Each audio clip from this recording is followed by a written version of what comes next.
Hello students. तो हम लोग एंजाइम डिस्कस कर रहे थे और आज हम लोग डिस्कस करेंगे nature of enzyme action. Okay, तो nature of enzyme action clear.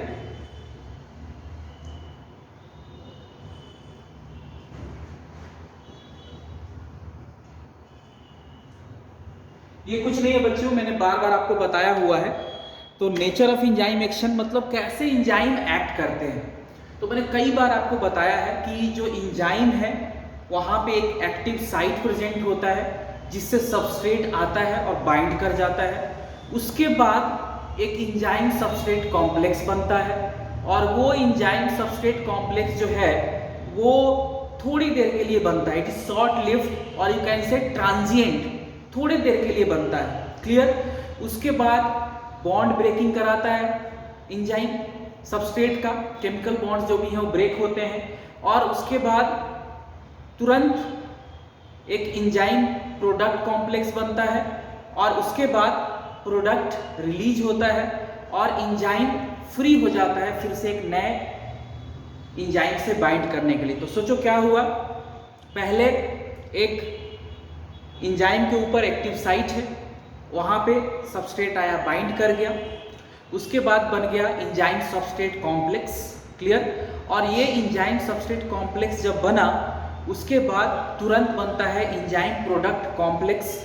Clear. Enzyme product complex बन जाता है और कुछ बॉन्ड्स ब्रेक होती हैं, कुछ बॉन्ड बनती हैं, सब होता है। उसका बन जाता है एंजाइम प्रोडक्ट कॉम्प्लेक्स और तुरंत एंजाइम प्रोडक्ट कॉम्प्लेक्स बनने के बाद प्रोडक्ट रिलीज हो जाते हैं और जो एंजाइम है ना, एंजाइम प्रोडक्ट कॉम्प्लेक्स में क्या है, प्रोडक्ट और एंजाइम है, तो प्रोडक्ट रिलीज हो जाएगा और जो एंजाइम है वो अनचेंज्ड रहता है, मतलब उसमें कोई चेंज नहीं होता, क्योंकि पहले ही मैंने आपको बताया हुआ है कि एंजाइम की सेहत पे कोई असर नहीं होता। एंजाइम का जितना अमाउंट है उतना ही रहता है, कुछ भी चेंज नहीं होता। क्लियर। तो अब क्या है, एंजाइम प्रोडक्ट कॉम्प्लेक्स से प्रोडक्ट रिलीज हो गया और जो एंजाइम बचा वो अनचेंज्ड है और वो एंजाइम फिर एक नए सबस्ट्रेट का इंतजार करेगा कि कब नया सबस्ट्रेट आए, मेरे से बाइंड हो और फिर एक नई साइकिल, कैटालिटिक साइकिल में स्टार्ट करूं। तो प्रोडक्ट के रिलीज होने के बाद अनचेंज्ड एंजाइम फिर से एक नए सबस्ट्रेट से बाइंड हो जाता है और फिर से एक नई कैटालिटिक साइकिल चलती रहती है।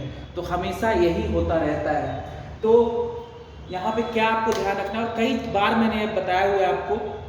तो देखो, एक एंजाइम है, क्लियर, उसके बाद सबस्ट्रेट आया, इससे बाइंड हुआ इसके एक्टिव साइट से, फिर क्या बना, एंजाइम सबस्ट्रेट कॉम्प्लेक्स। तो देखो ई फॉर ये था एंजाइम, क्लियर बच्चों, ये था सबस्ट्रेट और जब ये बाइंड हो गया इसके एक्टिव साइट से, सबस्ट्रेट किसके एक्टिव साइट से, एंजाइम के, तो ये जो ES मैंने लिखा है that is enzyme substrate complex, enzyme substrate complex and it is short lived. Okay, it is short lived और ट्रांजिएंट। ट्रांजिएंट मतलब इट इज टेम्पोररी। ओके, तो ट्रांजिएंट है या टेम्पोररी है, थोड़ी देर के लिए है। क्लियर। तो ये बना और उसके बाद बन गया एंजाइम प्रोडक्ट कॉम्प्लेक्स। तो this is enzyme product complex और यहां से एंजाइम क्या करता है, प्रोडक्ट को रिलीज कर देता है। This is enzyme product complex, P for product, और यहां से product is released. Clear, product is released, ये दिख रहा है बच्चों आपको, प्रोडक्ट इज रिलीज्ड, या इट इज विजिबल। तो product is released and unchanged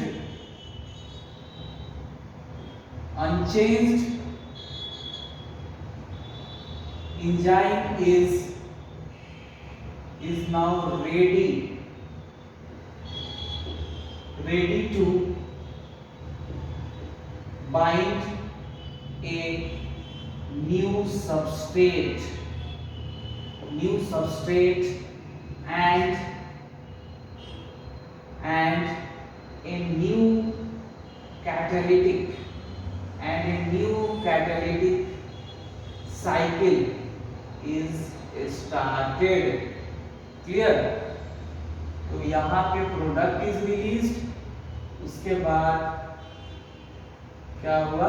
unchanged enzyme is now ready to bind a new substrate and a new catalytic cycle is started, या would be started ऐसे भी, या new catalytic cycle is started, या would be and a new catalytic cycle would be started. New catalytic cycle would be started. Clear बच्चों?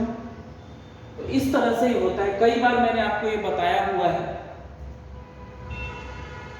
तो इस तरह से सारा हुआ, एंजाइम के ऊपर एक्टिव साइट है, यहीं पे सबस्ट्रेट आकर बाइंड किया, फिर बन गया एंजाइम सबस्ट्रेट कॉम्प्लेक्स, जो थोड़ी देर के लिए ही बनता है, and it is transient means temporary, कुछ टाइम के लिए। उसके बाद बन जाएगा enzyme product complex. Enzyme product complex बनने के बाद प्रोडक्ट यहाँ से रिलीज हो जाता है, और ये जो एंजाइम है इट इज अनचेंज्ड है, इसमें कोई चेंज नहीं है, ठीक है ना? तो अनचेंज जैसा पहले था रिएक्शन के वैसा अभी भी है, तो यही ब्यूटी है एंजाइम की। तो unchanged enzyme is now ready to bind a new substrate and a new catalytic cycle would be started. Clear? तो इसको आप देख लो, जल्दी से समझ लो। उसके बाद इसी को थोड़ा सा और डिटेल में एनसीईआरटी लिखा हुआ है 3-4 लाइन, उसको मैं यहाँ पे लिख देता हूँ। तो इसको रख कर रहे बच्चों,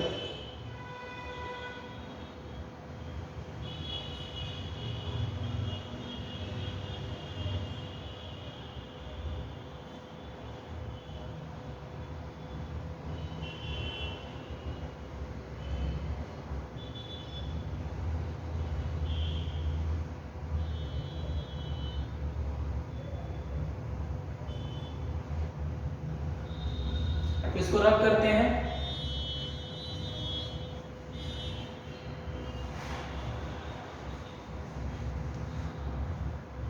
ये record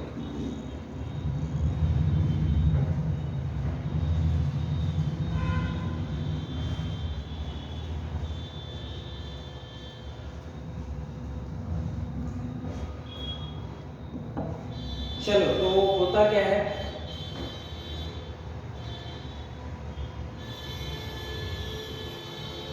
first substrate binds to active site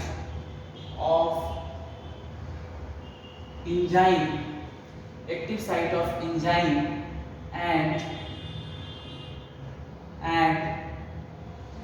a highly reactive, काफी रिएक्टिव होता है enzyme substrate complex. Active site काफी रिएक्टिव होगा, काफी बॉन्ड बनता है, काफी बॉन्ड ब्रेक होते हैं इसमें, जैसे एंजाइम सबस्ट्रेट कॉम्प्लेक्स बनता है। तो substrate bind to active site of enzyme and a highly reactive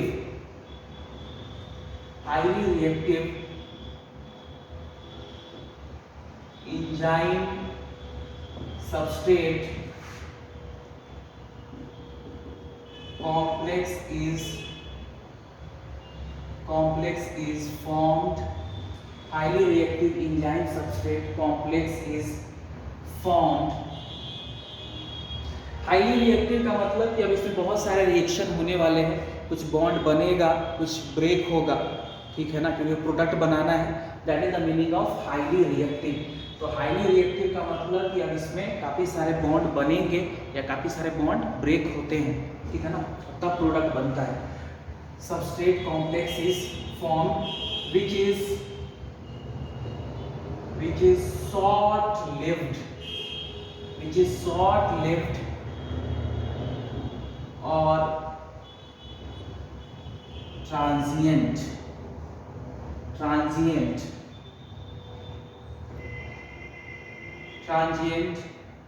and dissociate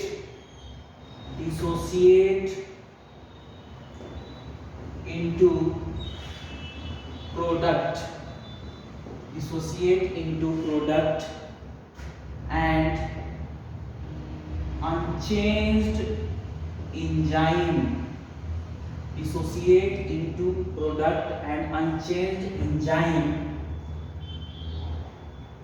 with intermediate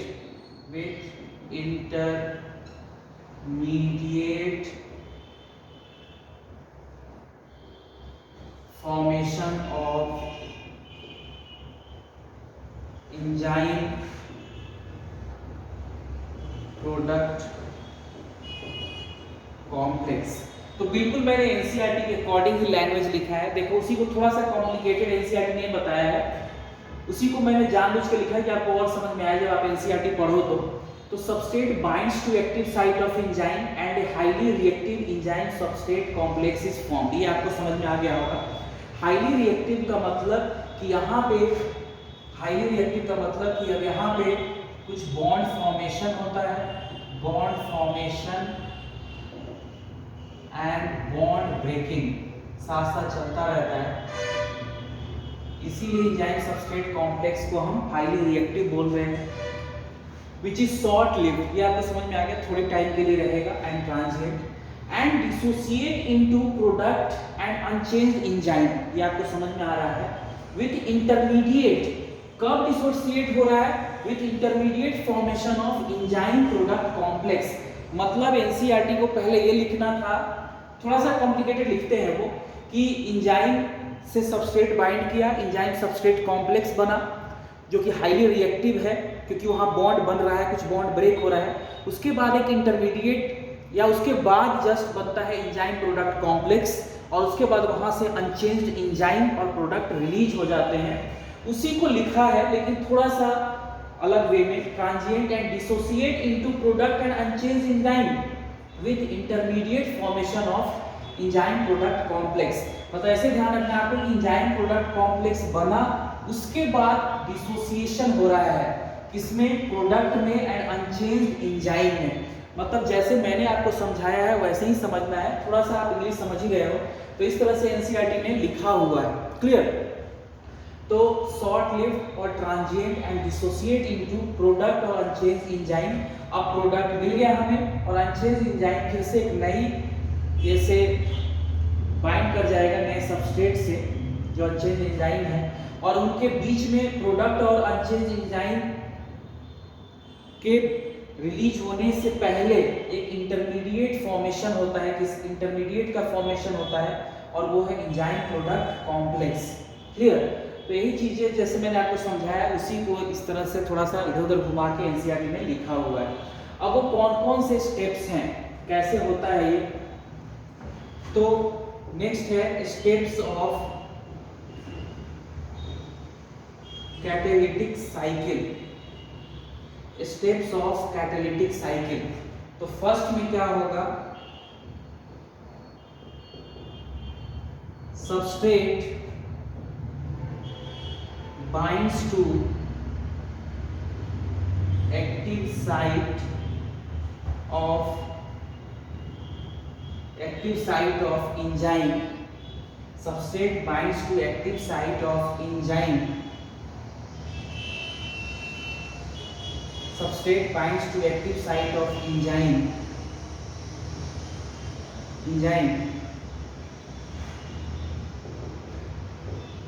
Fitting into, पहले अटैच होता है, बाइंड होता है, उसका फिट हो जाता है एक्टिव साइट में। तो substrate binds to active site of enzyme, fitting, उसके अंदर बिल्कुल फिट होना, fitting into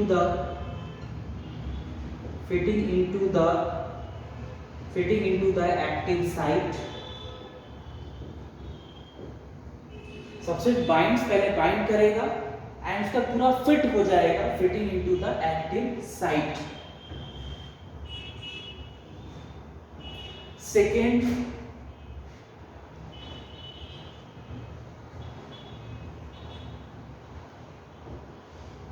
binding of substrate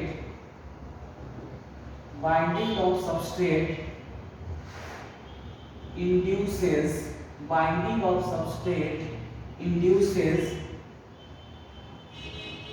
enzyme to alter itself, मतलब बाइंडिंग जैसी होती है सबस्ट्रेट की, उससे इंड्यूस हो जाता है। एंजाइम में क्या इंड्यूस कराता है, ये उसकी शेप को चेंज करने के लिए बोलेगा।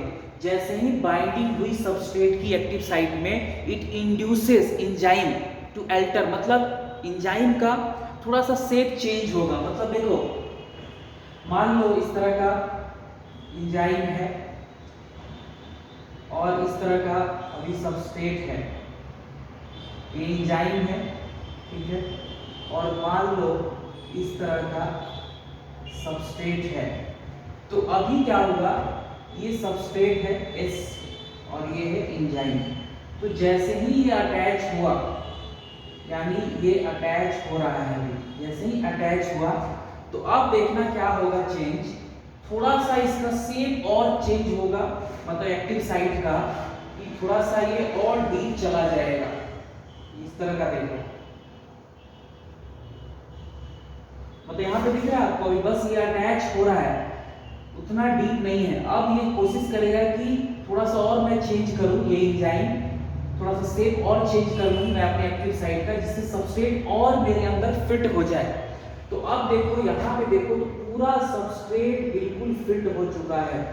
यही अल्टरेशन है शेप में, समझ में आ रहा है? तो इस तरह से पूरा अल्टरेशन हो गया, पूरा अंदर आ गया, ये इस तरह से पूरा अंदर आ गया, अब पूरा फिट हो गया है। तो जैसे ही बाइंडिंग हुई, तो binding of substrate induces enzyme to alter its shape, तो अपने शेप को अल्टर करवाएगा, एंजाइम के शेप को अल्टर कराएगा। क्या? Binding of substrate to active site, मतलब जैसे ही सबस्ट्रेट बाइंड करेगा किसके साथ, एक्टिव साइट ऑफ एंजाइम के साथ, तो उसके एक्टिव साइट का एक्चुअली क्या करता है, शेप को चेंज करता है। ऐसा एंजाइम, ऐसा एग्जैक्टली एनसीईआरटी नहीं लिख रही, एनसीईआरटी लिख रही है कि एंजाइम का शेप चेंज होगा। तो वही होगा, क्या होता है, जैसे ही ये बाइंड किया, यहाँ पे आपको क्लियर दिख रहा है कि सबस्ट्रेट बिल्कुल उसके अभी अटैच हो ही रहा है, ठीक है ना, अभी अटैच हुआ, अभी पूरा उसका पार्ट इसके साथ फिट नहीं हो रहा, लेकिन जैसे ही बाइंडिंग हुई, अब एंजाइम अपने एक्टिव साइट को अल्टर करेगा, चेंज करेगा अपने एक्टिव साइट के शेप को, और चेंज करने से क्या होगा, अब सबस्ट्रेट पूरी तरह से फिट हो गया। यही लाइन एनसीईआरटी लिख रही है। तो एक्चुअली एंजाइम कौन सा अपना शेप, एंजाइम का कौन सा शेप, एंजाइम का जो एक्टिव साइट का शेप है दैट विल चेंज। ओके, तो एंजाइम का जो एक्टिव साइट का शेप है वो चेंज होता है, क्लियर। और उसका बन गया एंजाइम सबस्ट्रेट कॉम्प्लेक्स। उसके बाद क्या लिखना है आपको, थर्ड लाइन लिखना है। तो देख रहे हो आप, यहाँ पे क्लियरली आपको दिख रहा है कि अब बिल्कुल पूरा सबस्ट्रेट, पूरा का पूरा सबस्ट्रेट यहाँ पे फिट हो गया, ठीक है ना। यहाँ पे पूरा फिट नहीं हो पा रहा था, ये अब पूरा फिट हो रहा है। अभी बाहर ही है बहुत वाला हिस्सा इसका, क्योंकि ये बड़ा है इसका पार्ट, और ये शेप थोड़ा छोटा था अभी। अब ये बड़ा सा सबस्ट्रेट है इस तरह से, ठीक है ना। तो ये अब यहाँ पे आ रहा है, क्लियर। तो इस तरह से ये चेंज होगा शेप, अब बिल्कुल फिट हो गया है इसके साथ, एंजाइम के साथ, ये सबस्ट्रेट, क्लियर। तो इस तरह से अभी बिल्कुल अटैच हो रहा है। अब बिल्कुल देखो, इसने अपना शेप चेंज कर लिया एक्टिव साइड, एक्टिव साइड में आपको देखो पूरा फिट हो गया है, पहले फिट नहीं हो पा रहा था, क्लियर। तो इस तरह से थर्ड पॉइंट क्या है, याद रखना है आपको। Third point is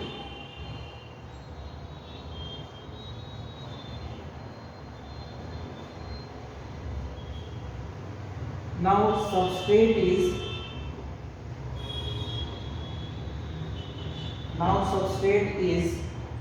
is in close proximity. Now substrate is in close proximity